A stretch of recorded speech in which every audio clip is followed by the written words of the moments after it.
Hello there, everybody, and welcome to Things We Said Today, our weekly virtual roundtable where we discuss all manner of Beatles discussion, whether it's their history, what's going on today, or what may be happening in the future. I'm Al Sussman from Beatle Fan Magazine, and I'm here with my three co-hosts. First of all, the host of the syndicated Beatles radio show, Every Little Thing, Ken Michaels. Hi, Ken. Hey, Al. How's everyone doing? Great, Ken. And then as Alan Kozin called him a week or so ago, the world's only remaining full-time Beatles journalist. Oh my God! And Larry Payne is here. Oh my God! Yeah. And he does work for Billboard and for Axis, AXS.com. You know, for those of you worrying about possibly any, World War II memorial websites. Oh, God. And that's Steve Marinucci. Hey, Steve. Hello, Al. God, I feel like a species that's dying or something. I don't know. Like that. Yeah, really. And Endangered and species. then our resident musicologist, longtime music critic for the New York Times, and has been doing work as well more recently for the Wall Street Journal and various other publications, and has also been a contributor to Beatle Fan Magazine since virtually the beginning. And that's Alan Kozin. Hey, Alan. Hey, Al. Hello, everyone. And we have a guest tonight, another frequent contributor to the show, another longtime contributor to Beatle Fan Magazine, as well as to Joe Johnson's Beatle Brunch, to the Fest for Beatles Fans, and various and sundry other things. And that's Tom Frangione. Hey, gentlemen. Tom. Good to be back here. Yeah, Hello, welcome Tom. back. It's been a little while. I think last time we talked was probably part one of what we're going to talk about tonight. Yeah. I was trying to remember. Yeah. I wasn't sure whether we had gotten your thoughts on the original film, and we'll be getting to that in a few moments because our subject matter will be indeed the DVD release, which came out just this past weekend as we're taping, of 8 Days a Week, the touring years. It's in its deluxe form. It's 2 discs, either on Blu-ray or DVD.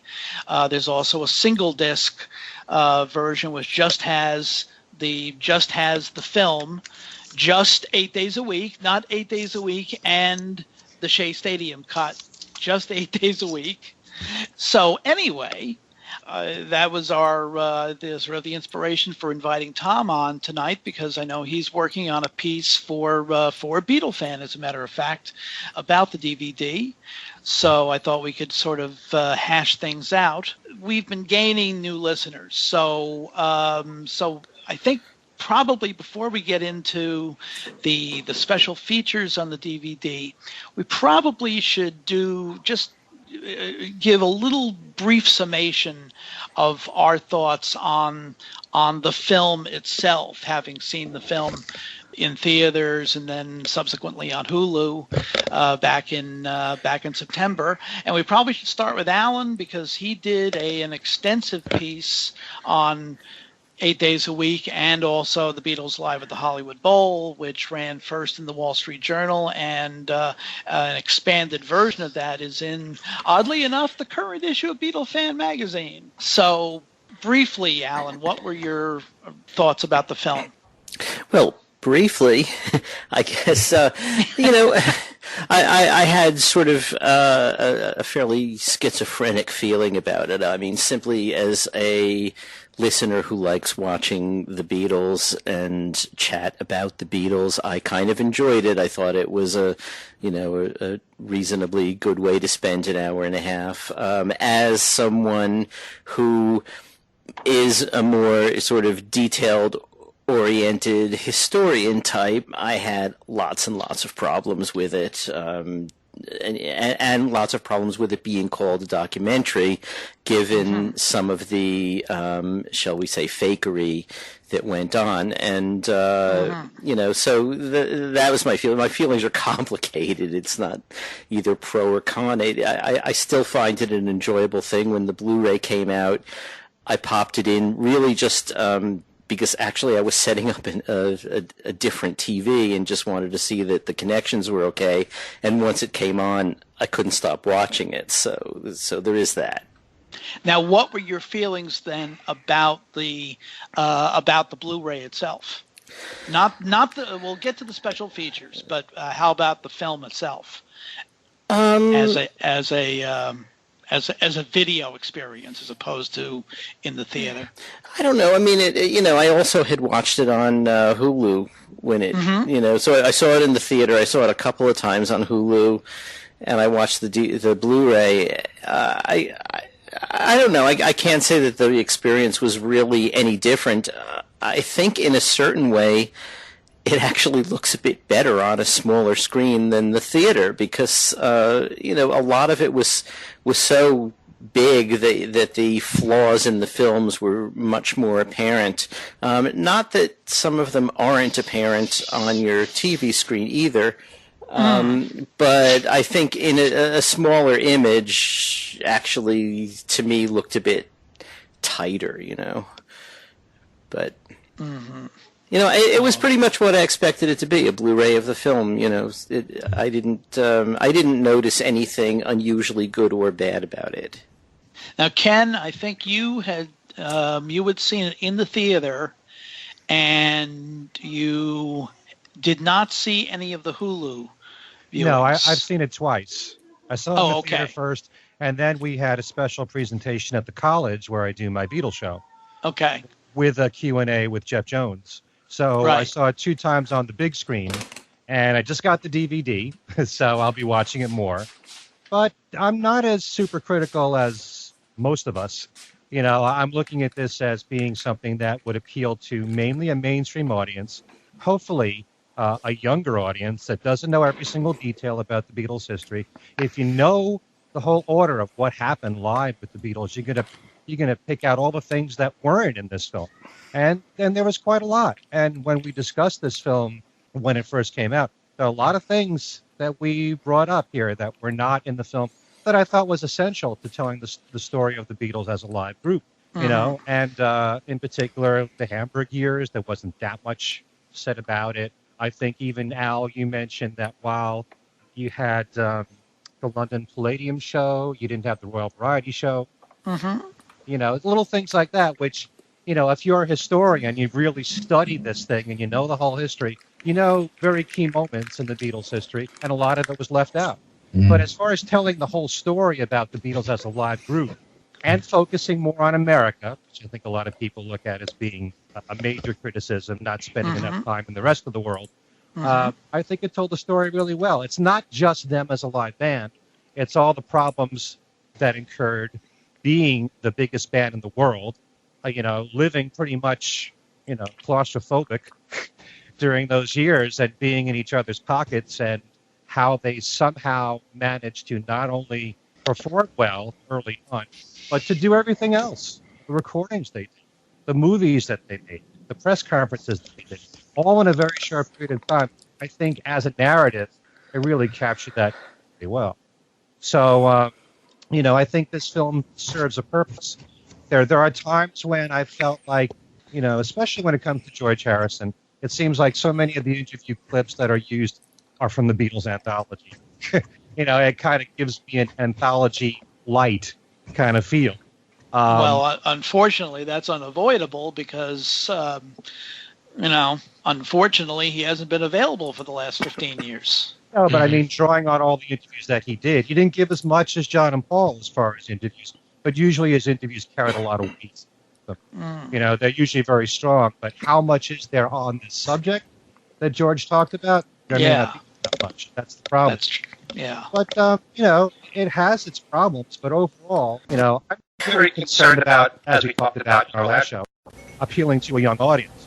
And if this could lead to young people wanting to educate themselves more about the Beatles and their music and their history, then I think it did a very good job in doing so. Mm-hmm.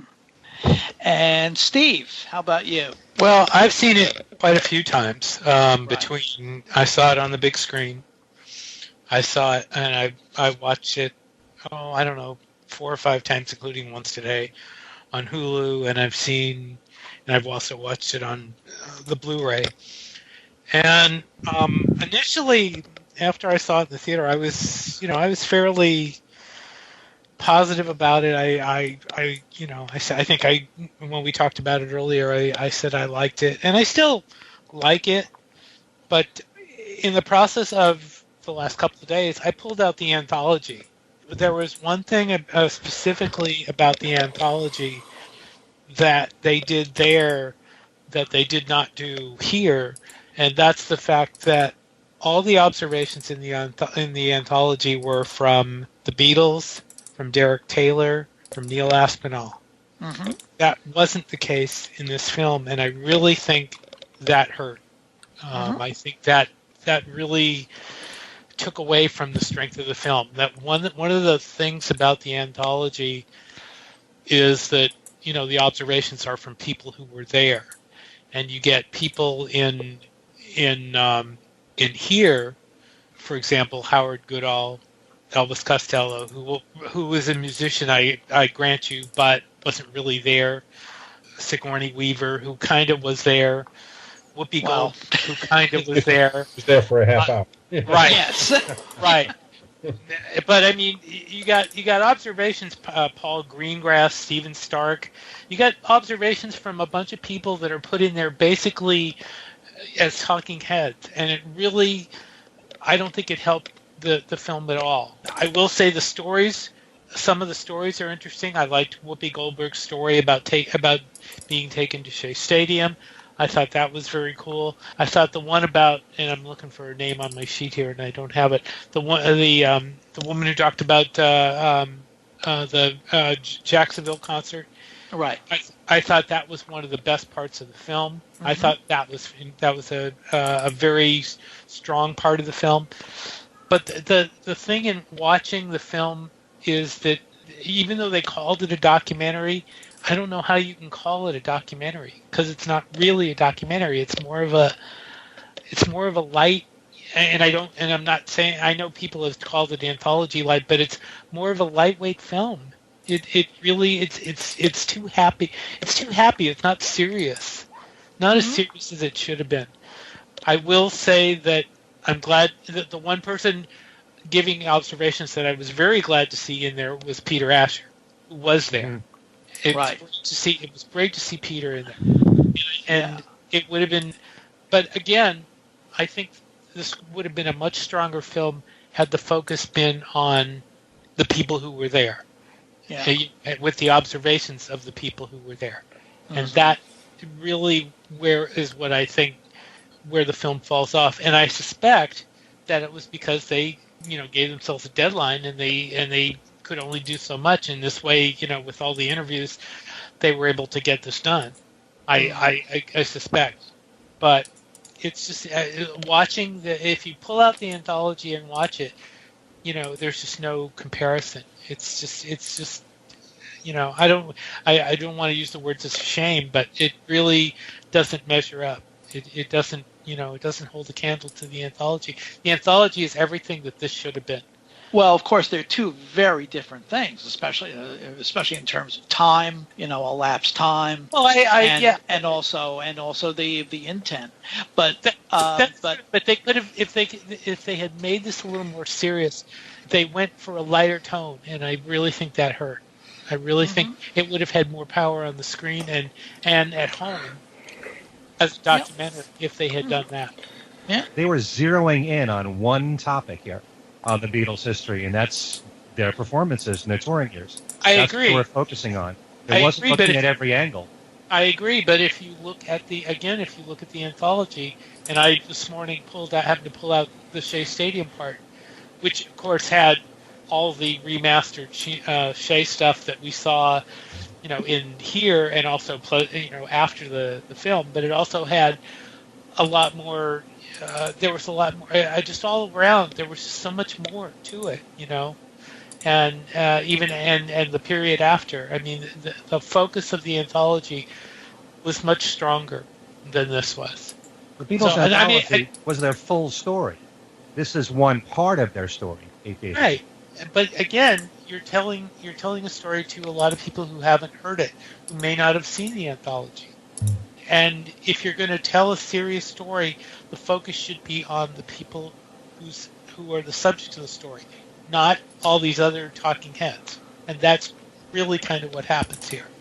And that's where I think the film falls off.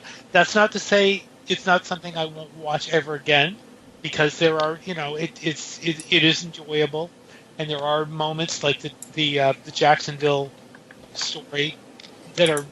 I mean, that is very significant, and that made a big impression on everybody who saw it. But I just think that the film could have been a lot stronger. And how do you? Now, you obviously saw the Hulu screenings of it. Yeah, that's the same as the first DVD. Right. Yeah. There's no difference there. Right. Exactly. Go ahead.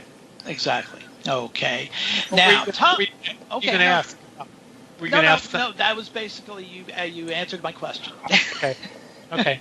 No, I've watched both. I mean, I've watched the Hulu and the Blu-ray disc, and they're both right. Yeah, it's the same. Okay. And did you have any particular vibe about how the film is as a home video, as opposed to seeing it on the big screen? I didn't think it gained anything at home. Okay. I mean, it gained. When I wrote my review on Access the other day, I said it didn't gain anything. I mean, it's basically what it is. I don't really see that it gained a whole lot. I mean, it's G-rated entertainment pretty much. I mean, I think there's a couple of cuss words in it, I think, but it's basically a family movie, which it was to begin with. Right. Tom, I think you've been sort of wrestling with all of this. Just seeing it in black and white this morning, I could tell that you're conflicted about certain aspects of the film. Yeah, the film, I saw it in the movies a couple times, and to kick back and watch the Beatles on a 40-foot screen is not going to be a bad night for me, no matter what they do with it. But looking at it, with a critical eye. Alan used a good word before, fakery. In that this was, packaged or at least pitched as a documentary of the touring years. I didn't get as upset as some people did with things that they tinkered with, like colorizing a press conference or something. I've often told people since seeing it that night, the first night, I've seen that press conference so many times. I actually thought it happened in black and white. It's just how I'm used to imagining it. That stuff doesn't bother me because, look, the event happened in color. Now, all right, if it's a shade too dark of blue or peach or whatever, look, it's an imperfect science.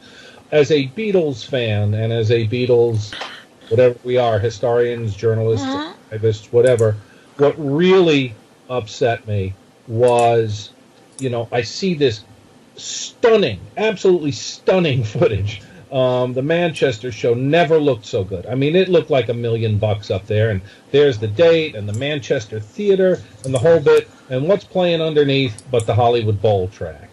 What's going to happen is this is going to become an archive piece and a documentary piece, and people are going to go back and are going to say, oh, and here's the Beatles at Manchester.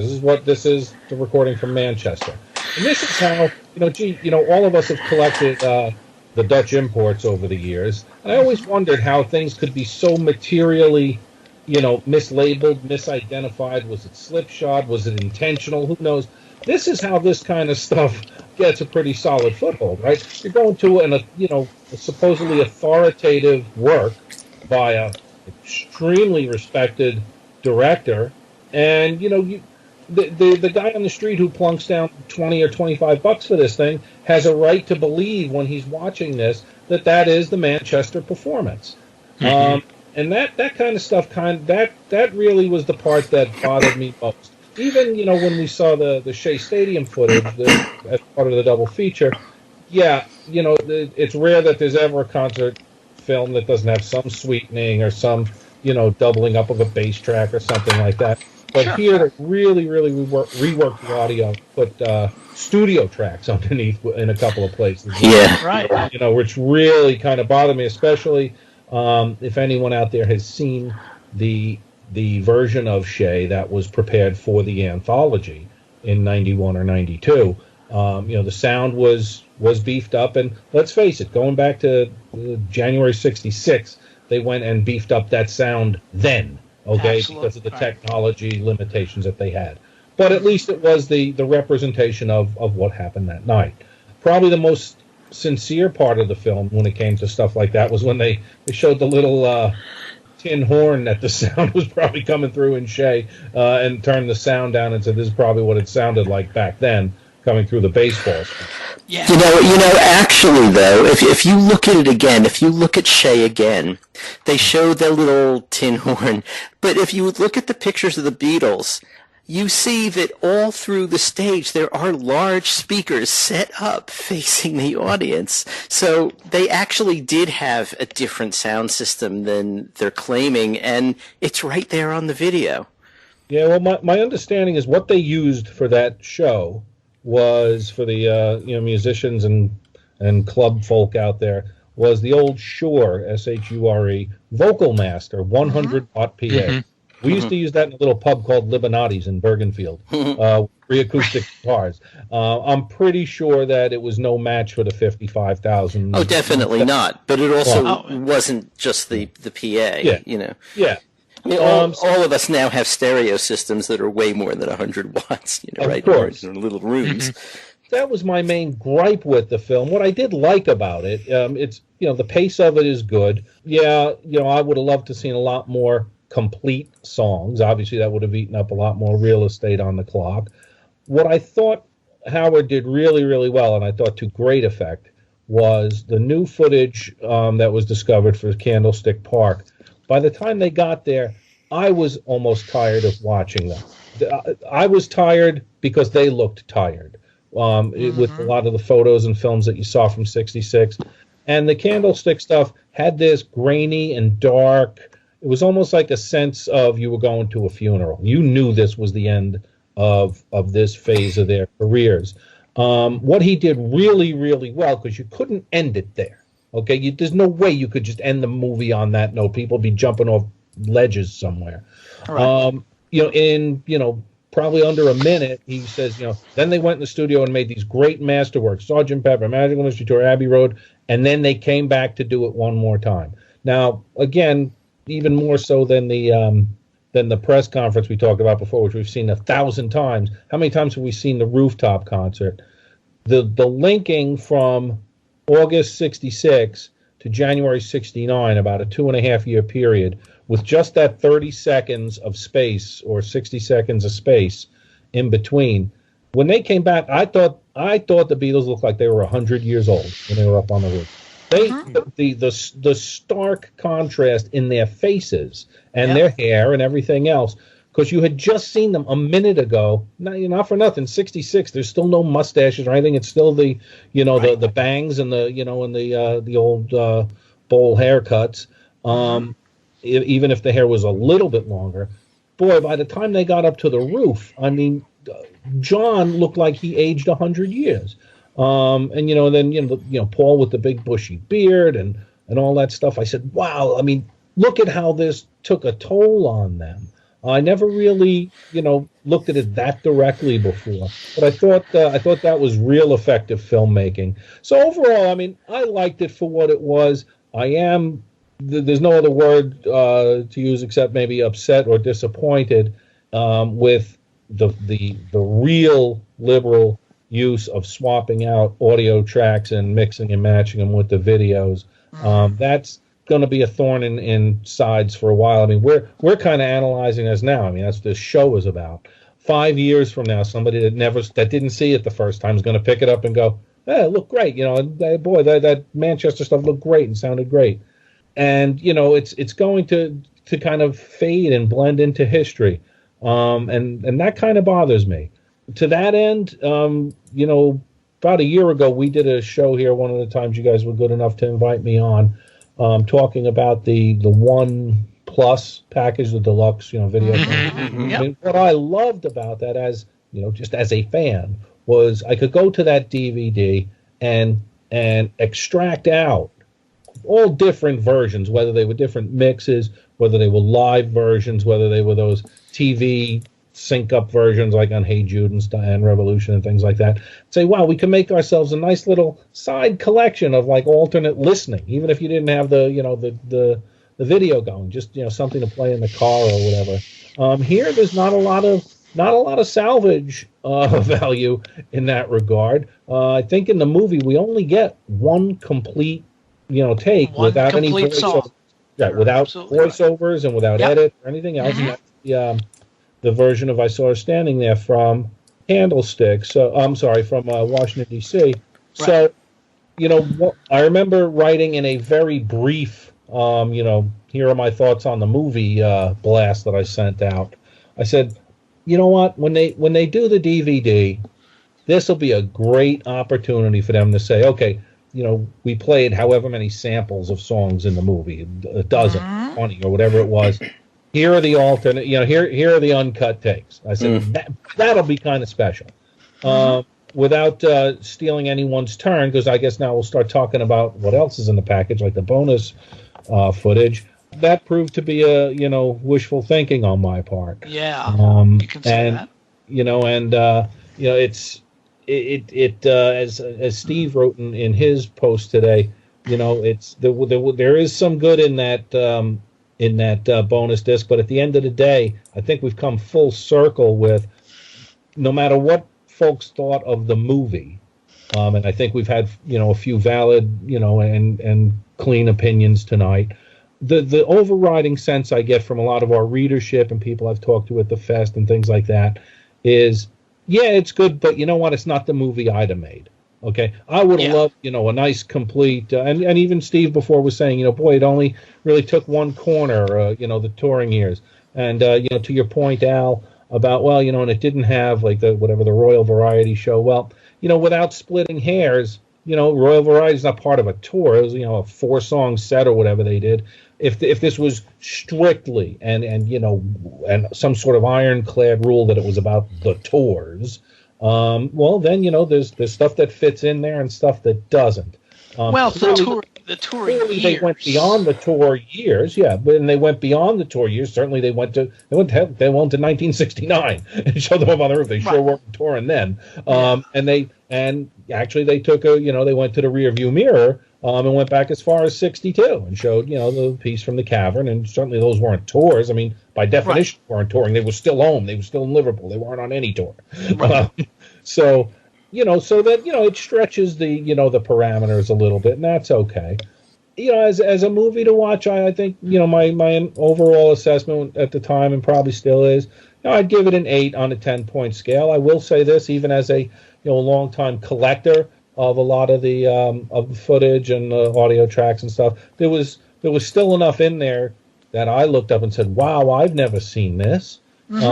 And from wherever it came from, that made it worth it for folks like us and people who are a little bit more passionate about it, or who may have been more enthusiastic about collecting things and making sure they've seen all the outtakes and whatnot.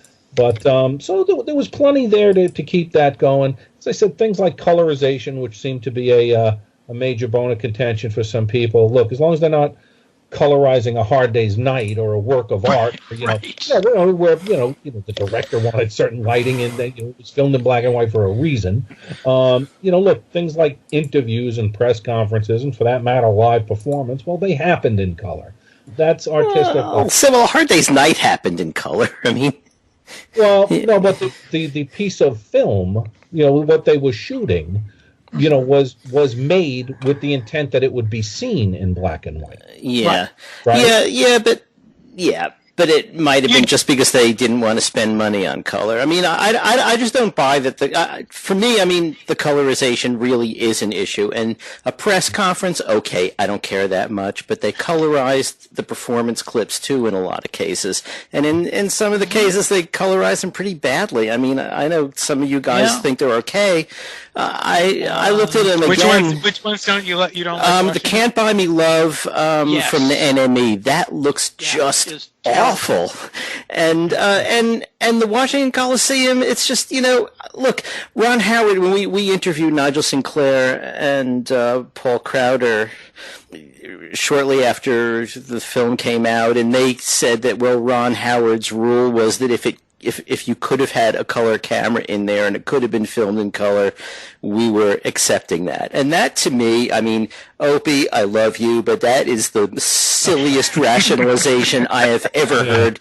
I mean, that is just ridiculous. It wasn't filmed in color. It was filmed in black and white. And if this is simply supporting the view that young kids won't watch stuff in black and white, I'm sorry. They should be put into a room, strapped into a seat, and made to watch lots and lots of black and white. Because, you know what? It's fine. It was filmed in black and white. It looks okay in black and white. In some cases, it looks better in black and white, like the NME concert. And they should have just left it. So now I'm sort of afraid that, like, if, Steve and I were talking earlier about what they could have had as bonuses, and I mean, I think that there were a lot of issues with the Shea concert, that some of which Tom mentioned, and so I wouldn't have liked them to include the Shea concert, because I really think that they should rethink the Shea concert before they put it out. Now I'm afraid I was thinking maybe they should have put the Washington Coliseum out, but what if they would have colorized the whole thing? Yeah, it would have been, it just would have been awful. I don't know. I didn't have a whole lot of problems with the Washington. I thought it looked pretty good, actually. What have you guys seen the colorized footage from A Hard Day's Night that's been floating around? Yeah. No. There's about 2 minutes of colorized. It's obviously was done by somebody, but right, it's unofficial. But it's not official. But that looks pretty interesting. I think I posted it on my Facebook page one day, and I got all sorts of reactions. It was like, wow. Yeah, so, I'll stick with black and white. No, I agree. I'm just saying, you were talking about things that shouldn't have been in color, but I mean, there is some of that floating around. And yep. As a matter of fact, before we get into the special features, let me just put in my 2 cents worth. I'm gonna just take issue with you just very slightly about the pace of the film. In watching it on DVD, I just felt that everything is just so fast. Everything it's just accelerate. In fact, see if maybe I'm hallucinating about this, but on that VHS quality clip from the February 9th, 1964 Ed Sullivan show, is it my imagination, or was the performance of All My Lovin' speeded up a little bit? It's absolutely speeded up. Okay. And for that matter, the version of Sarah standing there from DC is really sped up. Mm-hmm. I think in certain cases, like when they were mixing and matching, like the Hollywood Bowl footage, let's say, to Manchester, there is going to be some speed adjustment necessary just for syncing it up purposes. But when you're using, let's say, for All My Lovin' from the Sullivan, the same thing. It's the same performance. Yeah. They did speed up and alter some of the pitch. And that footage, by the way, I know I wasn't the only one who pointed it out. Watching that in the theaters on the big screen, it didn't look so sharp. Oh, terrible! It looks better for sure on the home video. Little. Yeah, it definitely looks better there, and it's certainly when they show parts of it in the bonus footage, it looks a damn sight better. So I don't know if Apple had use of it for different purposes in bonus footage versus feature film footage. I don't know any of the licensing parameters, but the pieces that are used on the bonus footage look absolutely better than the parts in the feature footage. Yeah. So that was that was a little bit weird. Other than that, the movie, I mean, it translated well to DVD. I had a DVD, like a reviewer copy, which I had seen it, at home once or twice and shared it to a couple people. So it didn't look any better or any worse than that. So it's pretty much what we'll be getting. I'm happy that they drew the line nicely and said feature film on one, bonus footage on the other. Kind of like how they do that without having some bonus footage on with the feature, and it just gets a little messy. They did do it at least pretty tidily. So. Also, I'm sure they know that when you're doing a documentary, there's a certain amount of time that is the maximum in their minds. Because especially if you're dealing with a younger audience, probably they don't have that long an attention span. So if this was going to be 2 hours long, you probably would have lost people after that hour and a half. Yeah. Probably were thinking an hour and a half was probably as far as you can go.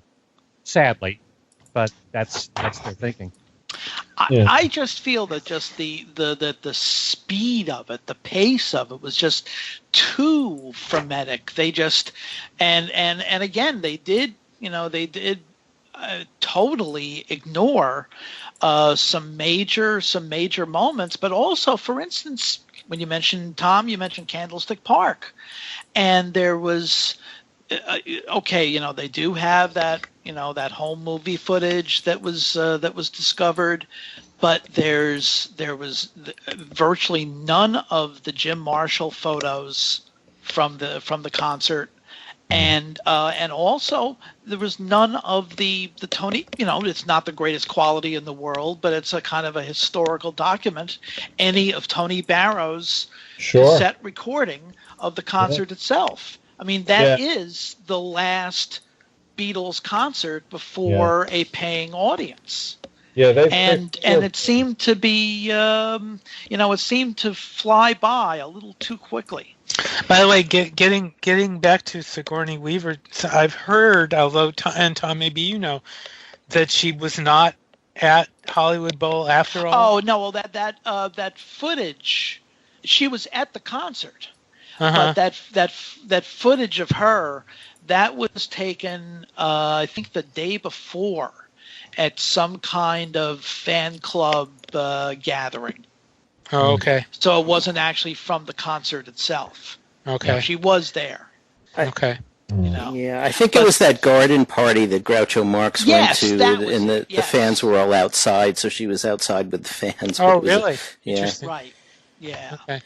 Yeah. Can I just say one quick thing? Please. To bounce off something that Tom said about when you're getting to 66 and you're realizing that the end is near as far as the live performances are concerned. One thing I think they did very effectively was when they brought up the Budokan shows and you had the Beatles doing Nowhere Man, and they focused in on Ringo and the look on his face, and he's looking really down like, we're sounding like crap here. Well, he had food poisoning that day. Right, exactly. Yeah, he did. That's true. That is true. Okay, that's what I said. What's that? That's why, look, neither one of those performances captures them at their best, and they're obviously doing songs that have more complicated harmony, more complicated guitar. Right. But of the two, the white suits the following day, if I have to flip a coin, I go to the white suits. Yeah, because Ringo looks utterly miserable there, and if you've ever had a bout of food poisoning, you can sympathize. Mm-hmm. So. Well, they certainly made it look like. If you look at Ringo's face. Well, especially. My guess is they used that one for that reason.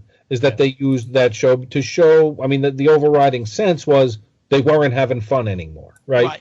That was the punchline here. And especially since there had been footage earlier in the film of Ringo at the Washington Coliseum, the Hollywood Bowl, having a great time. Oh yeah, no, absolutely at the top of his game, and here he looked absolutely miserable. So at least symbolically, it did show just how just how miserable all of this had really become. Oh yeah. Yeah. As I said, my problem just is the basically the pacing. I just feel that it's just a little too fast. Steve's point about it being maybe too light is actually not a bad one at all. Well, I think they go hand in hand. Exactly. They had to get all that talking head footage in, and Yeah. I mean, boy, that is one place on the bonus disc where, to Steve's point, seeing a few other people who were there, and certainly Yes. Peter Asher added a lot Asher. muscle in that department. But even when they did the Liverpool stuff, even if it was Bill Harry, Alan Williams, Frida Kelly, people like that, I mean, all valid connections to the story. Certainly more valid than Eddie Izzard or something, or Yeah. Yeah. I mean, at one point, I don't want to go too deep into the bonus stuff yet till we get there, but Right. The talking head footage that's on the B reel, on the bonus stuff. At one point, Whoopi says something so insightful as to, and the song I remember was "I Want to Hold Your Hand," and they played it on the radio, and I thought that sounds great, terrific. Anybody could have said that. It added nothing to the proceedings. But then when you get the Peter Ashers or Frida Kellys or people like that weighing in, it absolutely I think the score won for the bonus footage over the main feature in that department for sure. Yeah. In fact, now obviously this is a film that was heavily aimed at millennials, Right. except that I'm not sure how much Malcolm Gladwell resonates with millennials. Well, I'll tell you this: having met Malcolm Gladwell, you see how he dropped names out of anywhere. He was a speaker at some conference we went to, and his book Outliers was his then bestseller. Right. I guess it was maybe his third book or something like that in that series. And again, bridging into the bonus footage, the very last piece of it is an alternate opening to the film, which contained a brief comment from Malcolm and touched on something that did show up in the film, that 10,000 hour rule.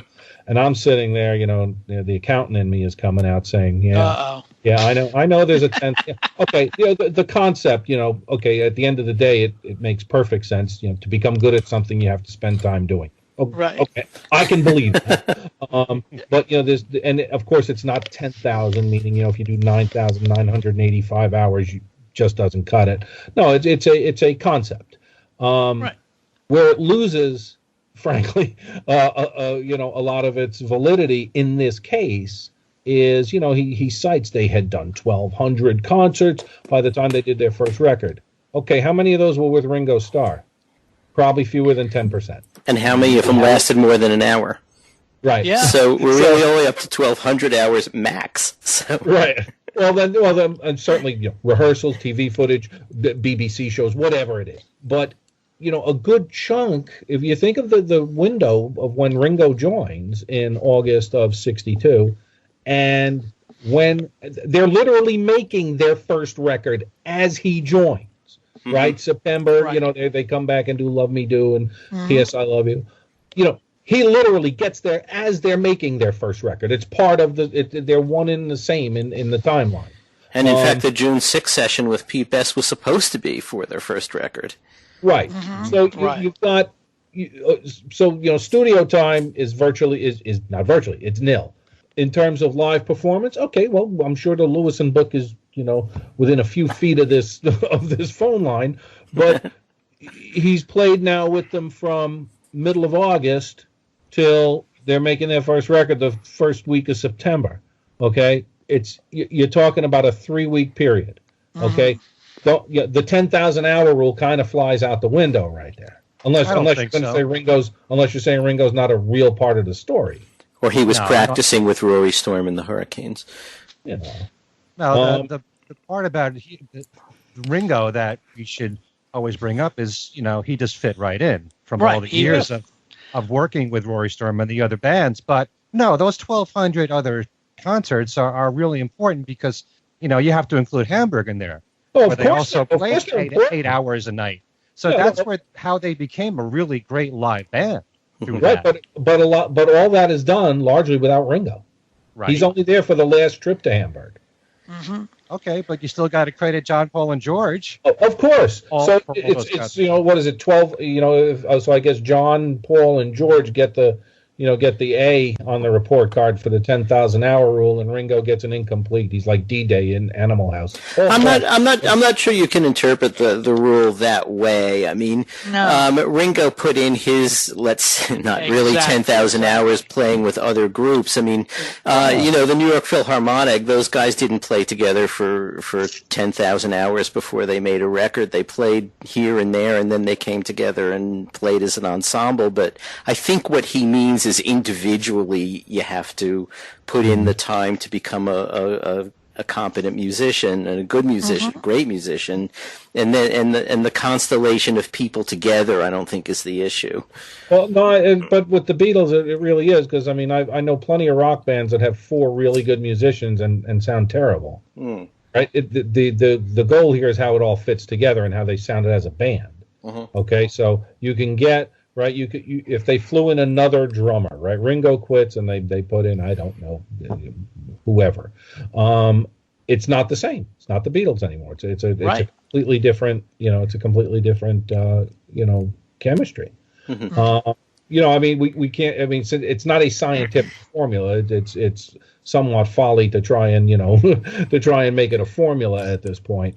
But what he is saying in both the main film and in the bonus footage is for them to be that good, they had to play together. They had to pay their dues. It was very much in a collective, and he goes so far as to say that. He said, you weren't a John fan or a Paul fan or a Ringo fan at first. You were a Beatle fan. And he emphasized the collective. I think that's actually the word he used, was the collective, as opposed to the individual. That's very possible. It's two sides of the coin. Absolutely. Now, rather than have each of us, because we do want to move on to the special features, and as usual, we've been gabbing so much that we're starting to get into trouble time-wise, as always. So, in going into the special features, what I'm going to do is I'm going to sort of pass each one over to one of you and see what you have to say, and then we can discuss it. The words and music section, which is to me, I think, is probably the best of all of the special features. I'll tell you what, Ken. Let me get your summation of that. Let me see. I wrote a whole bunch of notes down here. In general, I loved all the special features. There was something that I learned, maybe something new, or maybe something I hadn't heard before, especially from Ringo, who really shines a lot. And even Steve brought this up in last week's show, because, between Paul and Ringo, I think almost everything Paul has said I've heard before. Right. And Ringo is just so animated, and you can tell in his voice he enjoys talking about this for this particular project. But certain things that they brought up in the very beginning with words and music, the fact that, Ringo said that when the whole debate was whether or not they would go with How Do You Do It to record that, which George Martin wanted them to do. And Ringo said we stood up for ourselves and we wanted to do the Lennon McCartney stuff. Just never heard Ringo talk about it, That's true. There's so many things that I guess Ringo has never gone into detail on so many aspects of the Beatle years. Just to hear him say that. Paul talking about, and I think it's something that should be brought up more often, their love for music that's pre-rock and roll. How much he loved Fred Astaire and Hoagy Carmichael. Not just because he liked the artist, but he actually mentioned the chords of the songs, structurally and lyrically. He found them interesting. And so did John, as much as he's known for being a rocker. He loved that stuff too.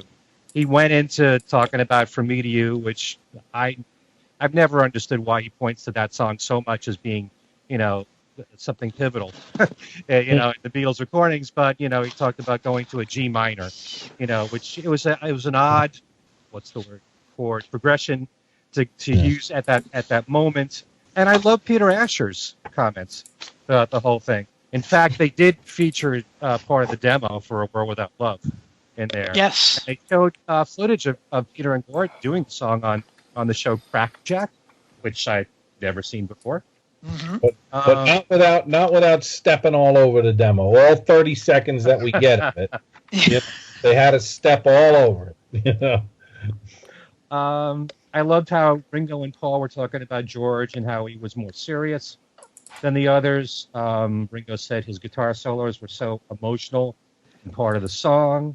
You know, in recent years you've seen Paul and Ringo talk about how the two of them complemented each other. Yeah. I loved hearing Paul talk about John being an incredible rhythm guitarist, which he doesn't get enough credit for. Paul talking about James Jamerson as being an influence, and just the fact that his bass lines were very melodic, and also talking how they were not just a rock band. And Peter Asher bringing up how innovative they were, especially with the bass playing and the drumming. And one thing I didn't understand was Elvis Costello's comment about Paperback Writer. He said that's when they became a rock and roll band. Yeah, I don't know what I don't know. You know, there's a lot of great rockers before. Yeah, Ticket to Ride. But he mentioned that, I guess because there was a lot of innovation at that time in the recordings and double tracking, especially with the vocals. He brought that up.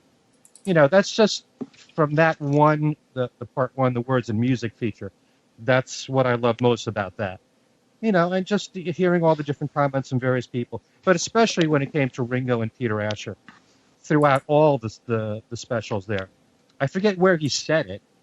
Oh, it's an early clues in a new direction. But Peter Asher had said something which I think he said before. But apart from the fact that they were a great band together, he also said that they're so talented individually. And he brought up the fact that he said that if George had been the leader of another band, he would have been the star of the band. So that's another thing that people don't bring up often enough, is that each of the four of them were so strong on their own, you know, that any of the four of them could have been leaders in whatever bands they were in, not just the fact that they were great together. So, you know, if you're talking about words and music, that's what I enjoyed the most. I really wish that they had made more use of Peter Asher in the Peter Asher's comments in the main film. Oh, but sure. I can understand because again, aiming the film at millennials, they're probably thinking, you know, millennials have no idea who Peter Asher is. So, you know. And I have to wonder one thing, and that is that if this movie is about their touring and their performances, why are they asking all these people all these other questions about the Beatles? Were they thinking all along these are going to be bonus features? Because you're supposed to be targeting on the touring and the performing. Yeah. So, you know. That's exactly it. That exactly was my issue with all these bonus materials. It seems to me that when you're going to make a DVD built around a feature, and the subject of the feature is the touring years, you have to ask yourself a question that I'm not sure they really ask themselves, which is, what would be good stuff to put on a bonus disc about the Beatles touring years? And the logical answer, the only logical answer, is footage of the Beatles performing during the touring years. Well, we get 12 minutes of that. We get 12 minutes of that, most of it colorized, and all of it excerpts, and two of it with a soundtrack from some other concert. Right. You know, that's what I'm saying. Of the 5 tracks we get, 2 of them have the mismatched audio. Right. 2 of them are colorized. Only one of them. And so what it comes down to is you can't do that from Melbourne, and that is the entire extent of the bonus features that are what people would have wanted to see on a bonus disc.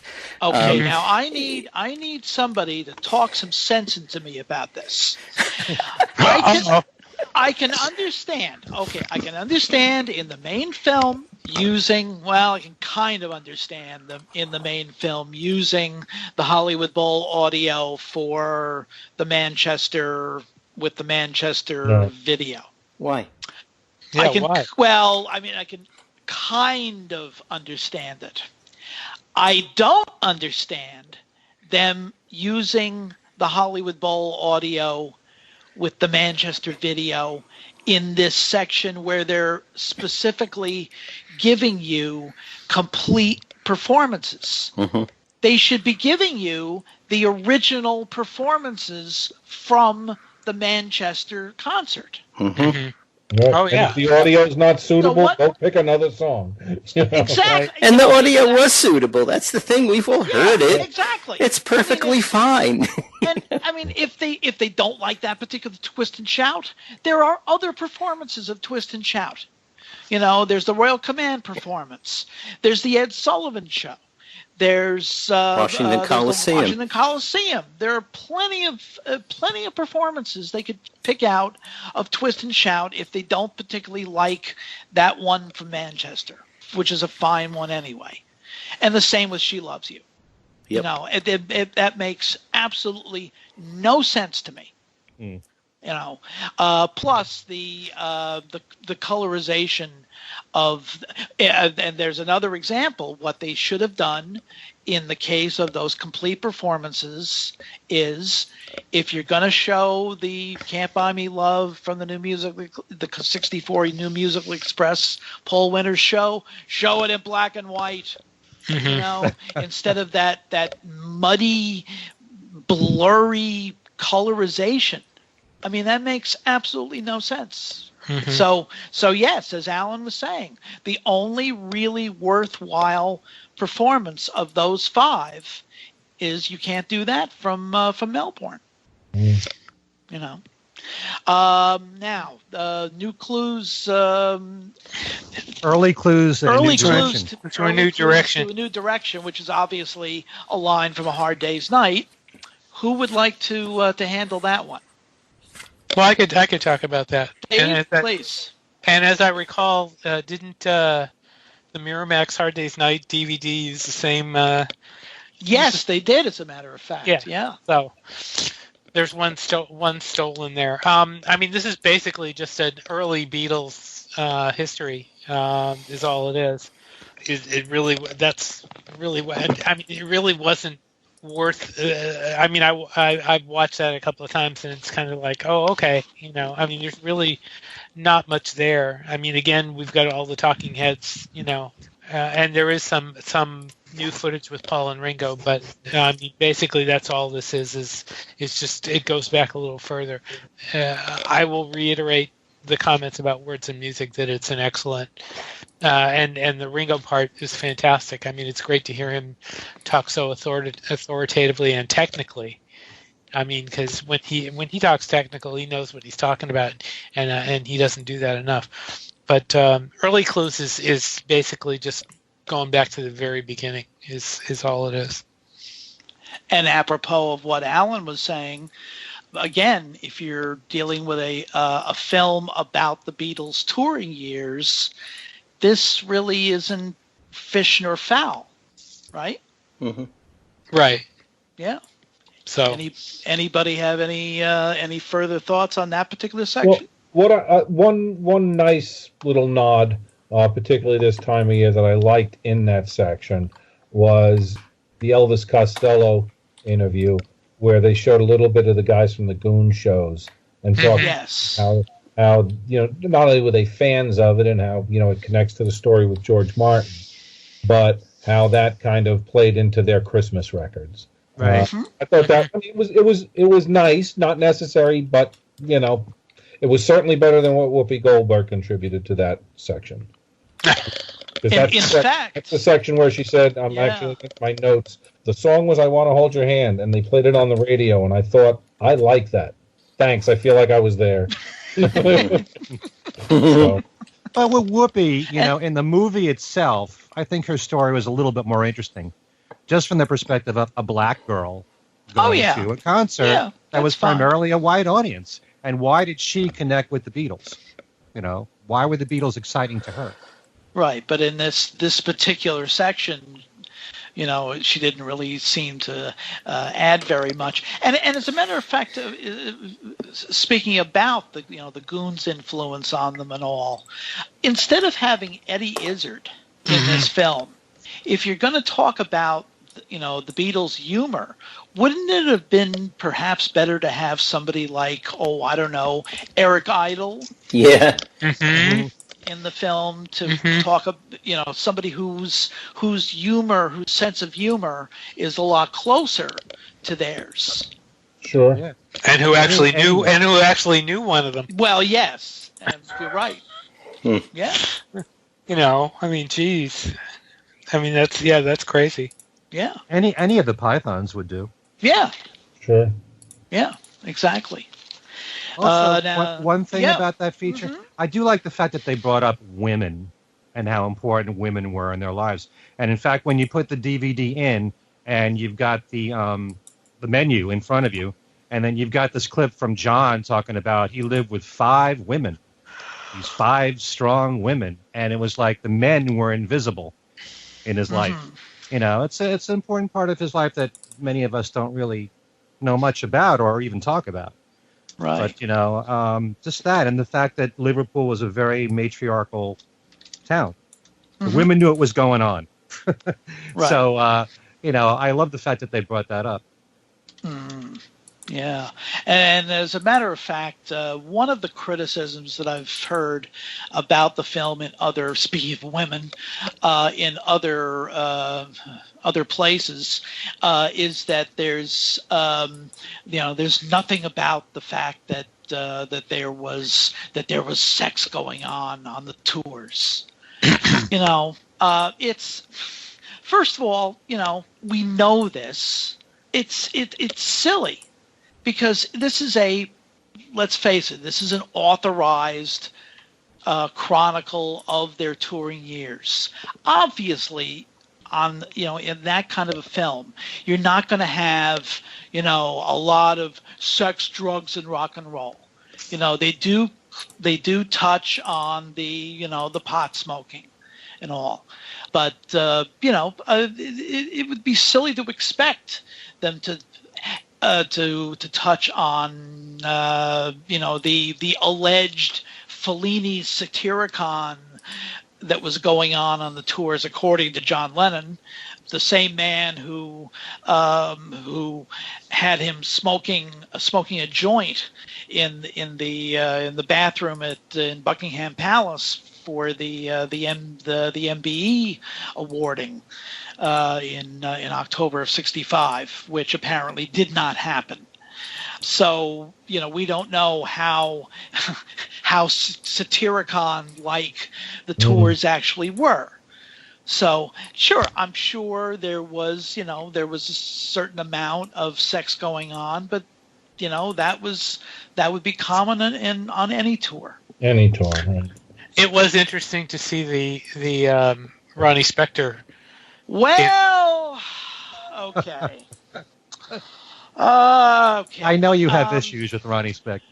No, I don't. Not Ronnie's, me. Oh, do you? Do you, Al? Yeah. Uh-oh. Ronnie says a lot of stuff, and a little bit of it is true. She'll never let facts get in the way. Exactly. And I'll give you a perfect example. In this segment, she talks about how, the Beatles called her up from the hotel and said that we're prisoners in here. Well, I'll take you up to Harlem. There's only one little problem. On that first tour, when the Beatles came to America, the Ronettes were in England. With stooping with the Rolling Stones. They weren't in America. As I said, Ronnie basically just throws everything. Unless that happened, I guess maybe when they came back. That's the only thing I can think of. Yeah. But for all we know, it could have happened in '66. Yeah. Right. Yeah. Well, it wouldn't have happened in '66 because because she wasn't allowed on the tour by the current resident of the state of California. Oops. Okay. So I don't know. Steve, I stole your thunder on that. No, that's all right. Go ahead. I just thought that was you were talking about, the fact that all sorts of things happened on the Beatles tours, and there's Ronnie Spector not talking about any of that. Right. Where she did in her book. Yeah, right. Exactly. Yeah. Well, let's talk about the fascinating fan segment. Yeah. Oh, okay. I mean, yeah, I'm sure they're very nice people, and what they had to say was mildly interesting while you were watching it, and it made me feel that I'm so glad they didn't give me a Beatles concert when I could be watching this. So, yeah, it's great. It was a great decision. Give us 3 fans talking about, seriously, is anyone going to watch that twice? Once was nice. It was entertaining, but I don't think it was what you put on a bonus disc, because the whole point of these packages is supposed to be that you're going to want to watch them more than once. Mm-hmm. Otherwise, why would you buy it? You can watch it on Hulu, Right. And that to me just seemed like, oh my God, they just don't have any idea what the audience is interested in about the Beatles and about this film. And I'm gonna counter you on this one, because I'm gonna do that too. I actually don't mind the fan footage. My objection, and it's a very strong one, is that the whole purpose of this movie was supposed to be.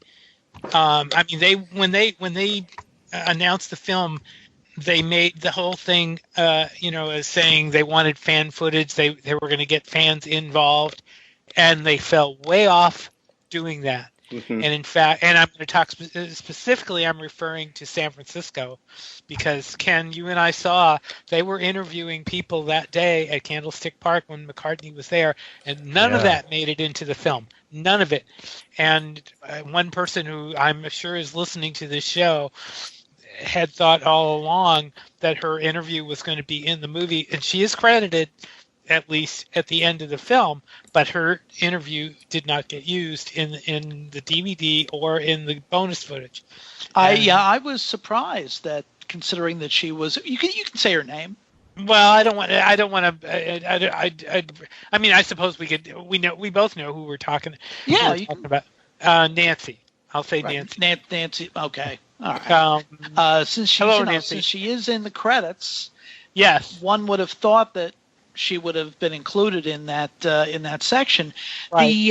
Actually, the one little problem I have with that section is actually I would have liked a little bit more on those 3 women. I would have liked actually a little bit more background. For instance, Debbie Gendler talking about, there was the one little, the little slide with saying that she had received a copy of the Please Please Me album as a present in 1963. Mm-hmm. How about a little bit of context of how, under what circumstances did she receive it? How did she react to it? And all, because again, it just goes bang, bang, it's from, she gets the album, and next thing she's in the audience at the Ed Sullivan Show. Mm-hmm. And also the girl from the Washington Coliseum show, Donna Constantinople. How did she get a call from Lady Ormsby Gore? What were the circumstances under which she got that call? Why would she have gotten it, and why would she have been invited to not only the concert but to the gala after the concert, which by the way is a major whitewashed item in the film, because one of the famous Beatles stories from that first visit to America is about all the problems they had at the embassy ball after the concert, which in fact caused John Lennon to walk out on the ball itself, and that was also the occasion when some high society matron took a cuticle scissor out of her purse and snipped off a lock of Ringo's hair. Mm-hmm. So, and there was, not even a mention of that in there. Just that one little interview with John. with him, having a go, as they say, at the with the interviewer. Mm-hmm. So there was one thing about the Debbie Mandler interview that I found interesting, which is that she said that she joined the Beatles fan club, and Brian Epstein actually wrote to her, knowing that she was a fan, and she wanted Brian wanted her to be there to get Beatle fans mobilized for their first appearance on the Ed Sullivan Show, and wanted her to help. Just the fact that Brian took the time to do that. Yeah, well, that's what I mean. That I found interesting. That's what I mean. I could have used if they are going to have a segment like that, give a little bit more context as to the three women themselves and their experience. But I do understand Alan's point that that if that. Well, let me ask this: one of us before Alan? It may have actually even been you. Said, with Whoopi Goldberg talking about how she got to go to Shea Stadium. Aside from the fact that she's a better-known person, how is that story any more interesting than any one of these three that's in the bonus footage? Not. I didn't say it. No, and it's not more interesting, really. Okay. Who was it that thought the Whoopi Goldberg story was a good one? I thought it was halfway decent. I didn't mean to sound like it was. Fantastic. So who's going to watch the fan section again? Well, frankly, I think Alan, what I thought was best about the bonus footage in its entirety was that it was almost like a mirror image of the main film. Mm-hmm. There's talking heads, some good, some not good. There's some fan input, some good, some not good. There's live footage, some good, not good. I won't go and look at it at the bonus contents in a fragmented way and say, you know what, I haven't seen that footage about those three original, teenage girls from '64. Let me pop that in. I found that I enjoyed the disc just by one little trick, and it was called Play All. Right. If play exactly. Right through, it's almost like watching a different cut of the film. And it in some parallel plane corresponds to the the Whoopi Goldberg story, let's say, in the main footage of my mother got me tickets and didn't tell me where we were going, and then we got to Shea Stadium, and how distant a cousin is the story that any one of those other three girls told? Is not terribly far off. Mm-hmm. Just that it's a far less recognizable face in most cases. So.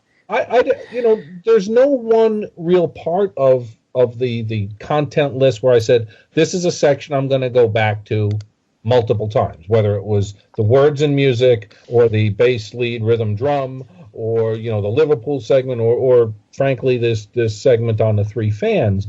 But as a part of the puzzle, if you play it through and, the two discs strangely both run about the same length of time, about 100. Yes, exactly. Mm-hmm. It's kind of like a little alternate version of the film, and it's not like it takes 40 minutes of it either. It goes pretty quickly, and there's enough human interest angle, I think, that keeps it to a manageable length. Okay, so what I would have done in that case,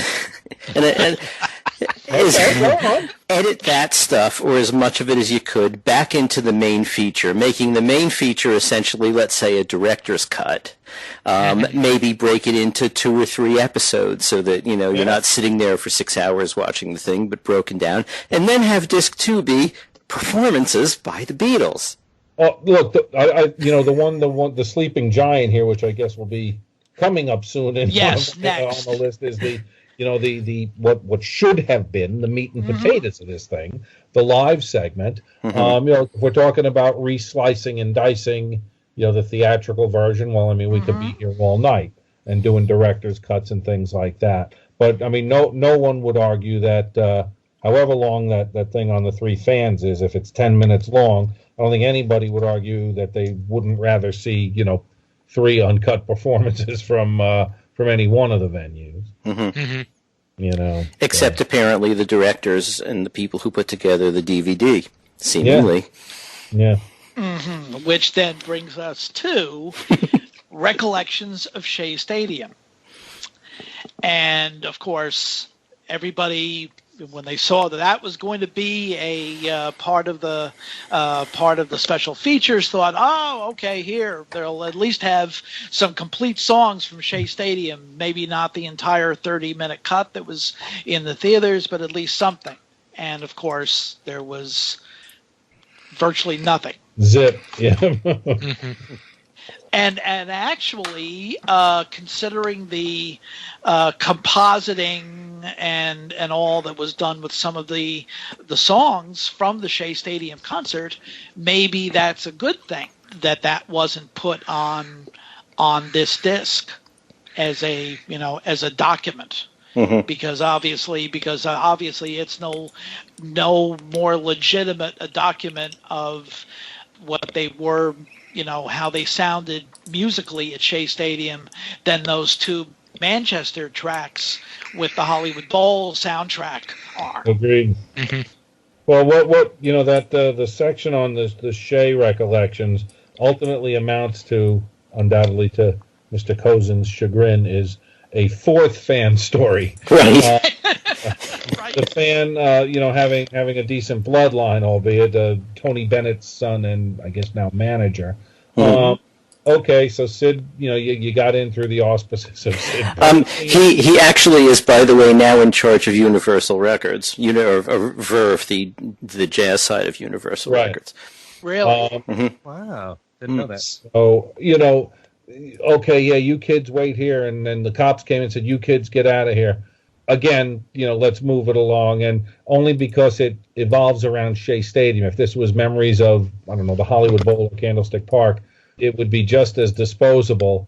But I think just the fact that it was Shea, and you're seeing little clips of the Shea, movie in there, it was a bit of a poke in the eye. It really was. Mm-hmm. Very much so. Yep. We are, as usual, way over time, so I'll just throw this out. Anybody have any further comments on any of the special features?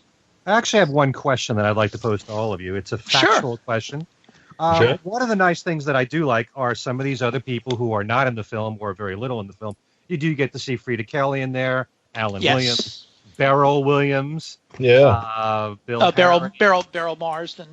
Yeah. Barry Chan. And Larry Kane is in there. But there's also Joe Flannery, and he became their booking manager. He tells a story how he went to the cavern with Brian Epstein to check out the Beatles for the first time, and I always thought it was Brian with Alistair Taylor. That's what I thought.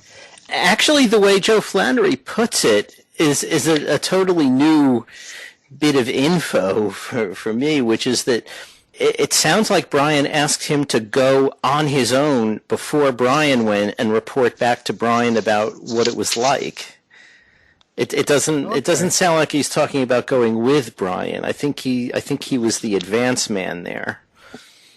All right, I must have misinterpreted what he was saying. All right, good. Although that could be as reliable as the comments by David Picker, who was the former CEO of United Artists, who talked about apparently approaching the Beatles when they were still playing at the Cavern, or approaching Brian Epstein when the Beatles were still playing the Cavern about a movie. Uh-huh. That totally flies in the face of the actual history. Yeah, the timeline there is, makes it sound like, so we found this group of nobodies and said, how'd you like to make a movie? It wasn't quite that. I mean, Right. his timeline may be off. But What grade would you guys give the book that comes in the deluxe? I'd give it a B-. It's okay. There's I'd give it a B. For anybody who hasn't seen it, there's a small essay by Ron Howard and a more of a chronology type of piece by John Savage, and a goodly number of photos, most of which are actually included in the film, if I recall correctly. Yeah. Mm-hmm. Yeah, it's nice for it gets it done for what it is. Yeah, gets it done. Yeah, right. It's only I believe it's only in the deluxe version, and not in the regular version. So It's the same size booklet that you would get in the Beatles 1 Plus. Right. Yeah. I'll give it a B. Gives you something to do while you're sitting through the boring extra features. You can at least read a book. Tough crowd. You got a tough crowd. Tough crowd. Yeah, tough crowd. That's what we are. Tough crowd, boy. I'm not that tough on this film, so. Yeah. No, that's true. That's true. You're the voice of reason as always. Everything is wonderful. Right. And such little portions. Yes, such little teeny, just a taste, they say. You know, just a little taste. You know, it was kind of interesting in the the last little suite, the Deeper Dive, which had the Liverpool thing and the Ronnie Spector and Hard Day's Night bit. There's that little mini documentary of the trip to Australia. Oh yes. And I knew what I saw was right, but I said, let me just rewind that to make sure before I go saying it. We actually get a few glimpses of Jimmy Nicol. No mention of him, no nothing. I mean, as close as you get to a mention is when they're showing that stage clip where Paul says, and we're glad to have, back on the drums, Ringo Starr. But Jimmy does creep into there a little bit, which is worth pointing out. And Pete Best also creeps in ever so slightly. Oh yeah. Oh yeah. And that's about all she wrote on the bonus footage. Anybody else have any comments before we wrap things up? I'm trying to find this one. I agree pretty well. I think we pretty much exhausted the subject. No, I was just going to say there was one quote from Ringo that I found. It's a simple statement, but I thought it was powerful. He said, "I was great at diffusing all their problems," about the Beatles. So just to give himself credit like that, he's the fact that he's stepping forward, and saying these things, I found that to be really powerful. Yeah, I thought, as Steve had mentioned last week, I thought that Ringo actually really shines in the bonus features because you get to hear comments from him that you just normally don't hear. I mean, he doesn't do many interviews, and generally whenever he does interviews, they're 5 minutes, and it's generally the same questions, either about the All-Star Band or the more typical Beatles questions. So hearing him talk in this kind of depth was actually a very nice treat. Yeah, I think it was Steve who pointed out before when he was talking about, if not technical aspects of drumming, at least drumming styles, and the thing that we all know makes him a great drummer.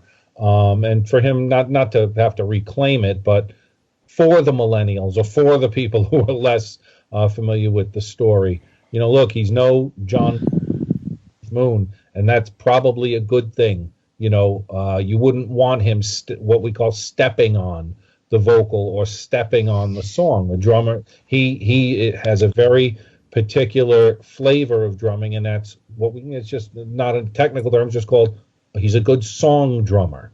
He's song. Again, I'm pretty sure if I had Lennon, McCartney, and Harrison singing out in front of me, I wouldn't want to be stepping on the vocal either. So he gets a lot of credit there. And even in that segment that's called, was it lead, bass, rhythm, and drums or something like that? I think they picked a good track to play underneath that and kind of link it all together, which was Rain, because you hear some really good leads, some really good rhythms, really good drums. Paul and Ringo are completely locked in there. Completely. You really hear how good, I mean, he can get busy and still not step on the song. Exactly. Good point. Exactly. And as you say, a Keith Moon or a John Bonham just simply would not have been the right fit for those. Yeah. For that band. particular band. Unless, of course, they practiced for 10,000 hours. Then maybe. Very true. Now, the Beatles were an excellent example of a band that complemented each other. Didn't step over each other. Everything that they played was what was necessary in the song, without drawing attention to another musician. So, Yeah. Very true. That's one of the reasons why a lot of people say that the sum of the whole doesn't equal the whole. Mm. Yeah, the whole is greater than the sum of its parts. That's right. Right. You bet. Exactly. Yep. But that's another discussion. Another discussion for another. And before this turns into a 2-hour spectacular, we better wrap things up. We were going to do some mail, and I think we'll postpone that for next week. Okay, Steve? That's fine. Fine. Okay. So why don't we quickly do our contact, Steve? How do people get in contact with us? We have a Twitter account @Things We Said Fab. We have a Things We Said Today Beatles fan page on Facebook, and you can get a hold of me at BeatlesExaminer@gmail.com. And we have Things We Said Today radio show at gmail.com. There we go. Email. Thank you, sir. And the download page for the show is on podbean.com, where you can download all the shows. Okay. And Alan? Probably the easiest way to get in touch with me is on Facebook, either under Alan Kozin or Alan Kozin Remixed. Mm-hmm. And me as well on Facebook, Al Sussman, Twitter @ASUSS49 or www.beatlefan.com. Ken? My email address is everylittlething@att.net. You can also reach me on my Facebook page under Ken Michaels. And then there's my website, kenmichaelsradio.com. Make sure you always check out my Beatles trivia and games page to win one of 9 prizes every single week. And there's very often a special contest. I'm hoping to give away a copy of the Blu-ray for 8 days a week soon. Ooh. Could be this week. Can't promise you that, though. Nice. Okay. And Tom is showing himself to have increasing wisdom in staying away from the sewer that social media has become. Yay, Tom. Look, I say this about the 4 of you because you are my friends, not despite the fact that you're my friends. Okay. My friends in general, Al, they're a high maintenance lot. They're hard enough to keep up with in real life.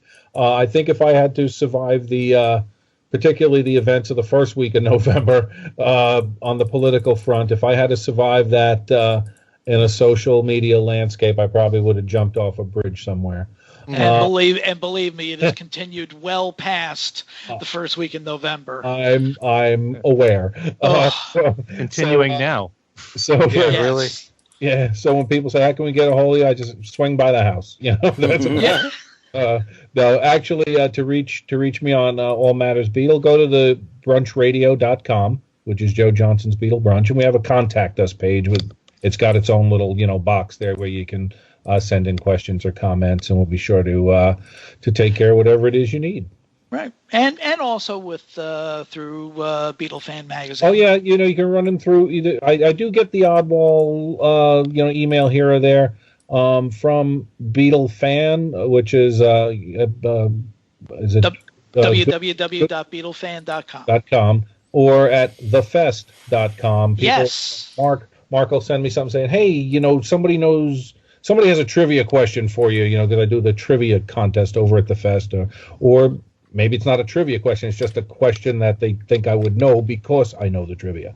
So either through thefest.com or www.beatlefan.com or brunchladio.com. You can find me at any of those places. Absolutely. Okay, that's great. Well, this has been a fascinating, very interesting conversation. And I think overall we would say that even with all the criticism that we've made about the DVD and Blu-ray package, if you're going to get it on Blu-ray or DVD, go for the 2-disc package because there is enough interesting material on that second disc to make it worthwhile. Mm-hmm. All right. So, Tom, thanks very much for on very short notice for joining us. My pleasure. Thanks for the invite. It's And always a pleasure. I'm sure we'll be lassoing you in here Yeah. again. We'll see what maybe when you guys do the thing on the Yoko reissues, you can deal me in.